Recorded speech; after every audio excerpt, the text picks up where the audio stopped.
नमस्कार, आप देख रहे हैं आपका मेट्रो न्यूज। मैं नीरज यादव। आइए देखिए आज की बड़ी खबरें। उत्तर प्रदेश के मऊ जिले से एक हैरान कर देने वाली घटना सामने आई है, जहां एक नाबालिग लड़की ने अपने प्रेमी से शादी की जिद में अपनी जान जोखिम में डाल दी।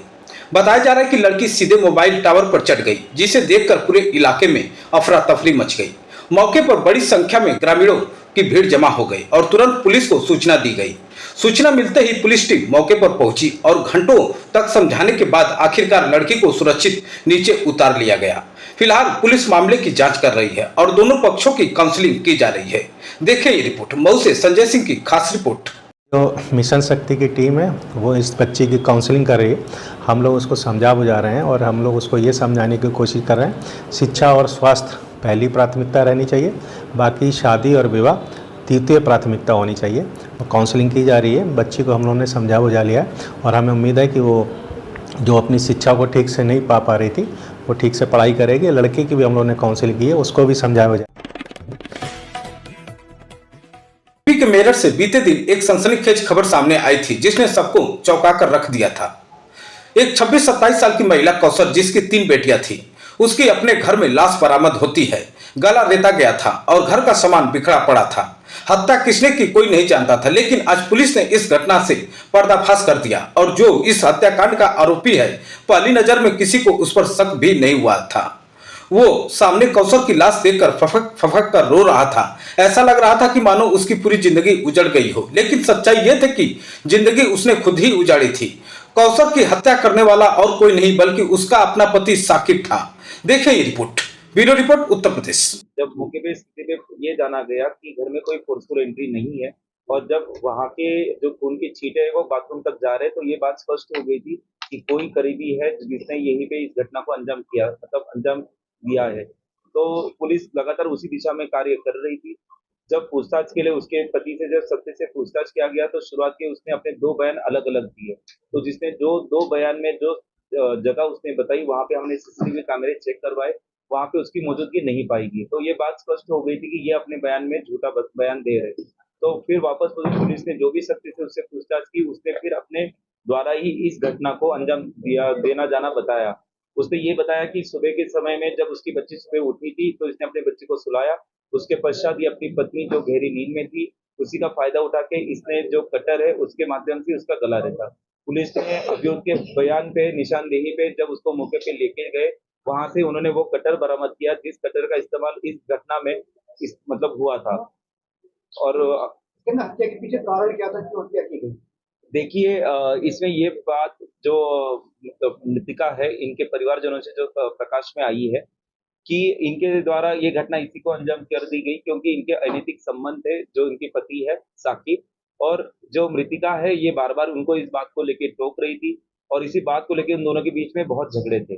और साकिब जो है ये अपना आपा खो के इनके साथ मारपीट भी करता था और इसके पश्चात ये अपने इसमें आवेश में आके आज इसने इस घटना को अंजाम दिया। यूपी के मुजफ्फरनगर से रिश्तों को शर्मसार कर देने वाली खौफनाक घटना सामने आई है। यहाँ पहले एक सगे चाचा ने अपने 14 साल की नाबालिग भतीजी के साथ दुष्कर्म की घटना को अंजाम दिया। एक बार नहीं, 2 बार नहीं, बल्कि कई महीनों तक वो ऐसा करता रहा। इसके बाद डरी सहमी लड़की ने जब अपने साथ हुई घटना अपने पिता को यह सोचकर बताई कि शायद वह चाचा के घिनौने मंसूबों से बच जाए, तो उसके पिता ने उसको बचाने के बजाय हैवानियत के दलदल में ढकेल दिया, उसके साथ खुद दुष्कर्म किया। जरा सोचिए, अपनी सगी बेटी जिसको इतने सालों से अपने आंखों के सामने छोटी से बड़ी होते देखा, जिसको अपने हाथों से पाला पोसा हो, उसके साथ ऐसा करने की भला कोई पिता सोच भी कैसे सकता है। लेकिन इस हैवान पिता और चाचा ने मिलकर अपने ही घर की बेटी को अपनी हवस का शिकार बना दिया। देखें ये report. Bureau report, Uttar Pradesh. थाना कोतवाली नगर पुलिस जनपद मुजफ्फरनगर के सामने एक बच्ची आई 14 जिसकी उम्र 14 साल थी। उसने ये आरोप लगाया कि उसके पिता और उसके चाचा ने कुछ महीनों के अंतराल में उसके साथ रिपीटेडली रेप किया, दुष्कर्म किया। ये सूचना मिलते ही पुलिस द्वारा तुरंत मुकदमा पंजीकृत किया गया बीएनएस और पॉक्सो एक्ट की गंभीर धाराओं में और उस पिता को और चाचा को गिरफ्तार किया जा चुका है। उस बच्ची के बयान किए जा रहे हैं और साथ ही आगे की विधिक कार्रवाई की जा रही है। सर सौतेला था उसका पिता है सगा वाला? अभी तक जितना पता चला है जांच के आधार वो उसका सगा। उत्तर प्रदेश की राजनीति में एक बार फिर गर्मी बढ़ गई है। इस बार मुद्दा है महिला आरक्षण। मुख्यमंत्री योगी आदित्यनाथ ने समाजवादी पार्टी पर सीधा निशाना साधते हुए कहा कि महिलाओं को अधिकारों को लेकर सपा की नीयत हमेशा संदिग्ध रही है। उन्होंने आरोप लगाया कि जब महिलाओं को अधिकार देने की बात आती है तो विपक्ष केवल राजनीति करता है। इस बयान के बाद समाजवादी पार्टी की ओर से भी पलटवार किया गया। सपा नेताओं का कहना है कि भाजपा सिर्फ बयानबाजी करती है, जबकि जमीनी स्तर पर महिलाओं के लिए काम नहीं होता। महिला आरक्षण का मुद्दा अब यूपी की राजनीति में बड़ा चुनावी एजेंडा बनता नजर आ रहा है। विशेषज्ञों का मानना है कि आने वाले समय में मुद्दा वोट बैंक पर सीधा असर डाल सकता है।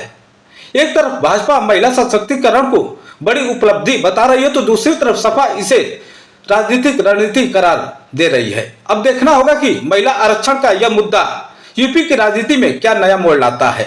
देखें ये report. Bureau report, Uttar Pradesh, Lucknow. उद्योग है तो श्रमिक है, उद्योग का उन्नयन होगा तो श्रमिक का उन्नयन होगा।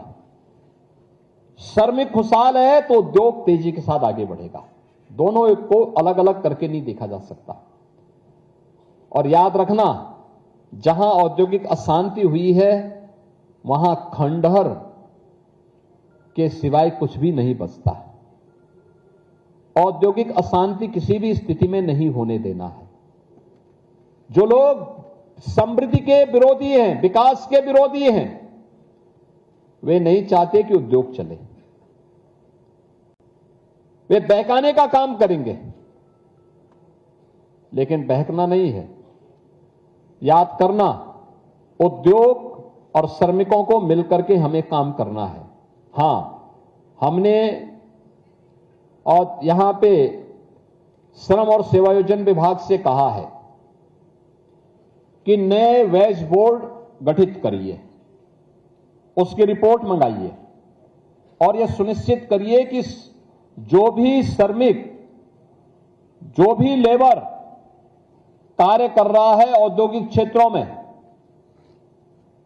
उन सभी को हमारा प्रयास होना चाहिए कि 10 से ऊपर जिस भी उद्योग में काम करने वाले लोग हैं, 10 और 10 से ऊपर जितने भी औद्योगिक क्षेत्र में काम करने वाले लोग हैं, हम नए वेज बोर्ड में प्रस्ताव करें। बीमा कंपनियों से भी बातचीत करें। बीमा कंपनी और उद्यमी मिलकर के यह सुनिश्चित करेगा कि उनको भी आने वाले समय में 5 लाख रुपए सालाना स्वास्थ्य की सुविधा फ्री में इम्पैनल्ड हॉस्पिटल में प्राप्त हो सके। ये सुविधा हम उन सभी को देंगे और इसके माध्यम से उत्तर प्रदेश के अंदर कम से कम 1 करोड़ श्रमिक परिवारों को, 1 करोड़ श्रमिक परिवारों का मतलब 5 करोड़ लोग सीधे सीधे इससे लाभान्वित होने जा रहे हैं आने वाले समय में। और एक बड़ा कार्य होगा ये उत्तर प्रदेश की दिशा से।